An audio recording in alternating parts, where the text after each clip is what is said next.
তৃণমূল কংগ্রেসের সর্বভারতীয় সাধারণ সম্পাদক তথা সাংসদ অভিষেক বন্দ্যোপাধ্যায়কে রবীন্দ্রনাথ ঠাকুরের ছবি উপহার হিসেবে তুলে দিলেন বীরভূম জেলা পরিষদের সভাধিপতি কাজল শেখ। আপনারা দেখছেন সেই ছবি রূপসী বাংলা মিডিয়ায়।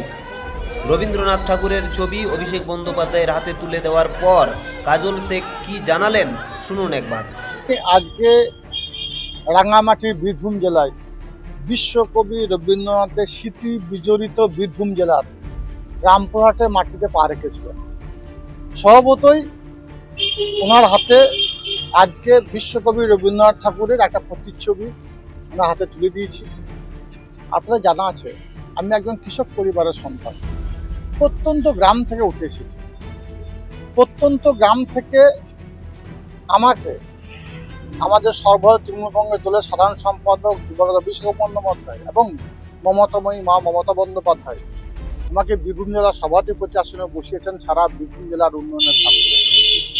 স্বভাবতই যখন মমতাময়ী মা মমতা বন্দ্যোপাধ্যায় আমাদের যুবরাজ অভিষেক বন্দ্যোপাধ্যায়ের সান্নিধ্যে আসি, তখন কি ধরনের একটা অনুভূতি হয় সেটা বলে বোঝাতে পারবো না। তাছাড়াও আজকে আমাদের শ্রদ্ধেয় সম্মানীয় যুবরাজ প্রবীণ নবীনকে যিনি একসাথে রেখেছেন 26শে নির্বাচনের প্রাককালে বীরভূম জেলার মানুষকে, মামাটি মানুষের সৈনিকদের যিনি দিশা দেখাচ্ছেন, পথ দেখাচ্ছেন, সারা বাংলার তৃণমূল কংগ্রেসের বর্তমানে যিনি হৃৎপিণ্ড, তার হাতে একটা গিফট তুলে দিতে পারে সত্যি নিজেকে ধন্য মনে করছি।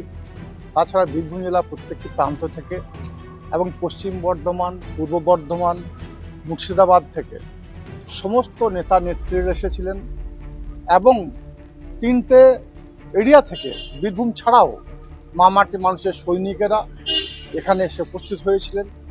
আপনারা দেখতে পেয়েছেন শুধু মাথা ছাড়া আর কিছু ছিল না। শত চেষ্টা, শত বাধা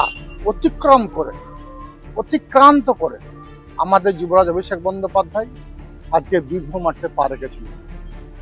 তাকে আসতে দেওয়ার পথে অনেক বাধা অতিক্রান্ত করতে হয়েছে আজকে, তবুও তিনি বীরভূম জেলার মাটি থেকে বার্তা দিলেন আগামী দিনে সেই বার্তাকে পাথেয় করে 2026 নির্বাচনে আমরা ঝাঁপিয়ে পড়ব এবং মমতা বন্দ্যোপাধ্যায়, অভিষেক বন্দ্যোপাধ্যায় যে পথ, যে দিশা দেখিয়েছেন সেই পথ, সেই দিশাকে অনুসরণ করে মমতা বন্দ্যোপাধ্যায় উন্নয়নকে হাতিয়ার করে 2026 নির্বাচনে বীরভূম জেলার যে 11টা বিধানসভা আছে, 11টা বিধানসভাতে জোড়া ফুল ফুটবে।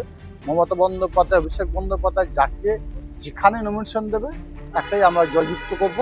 আজকের এই মঞ্চ থেকে এটাই আমাদের সংকল্প, এটাই আমরা সংঘবদ্ধ হয়েছি।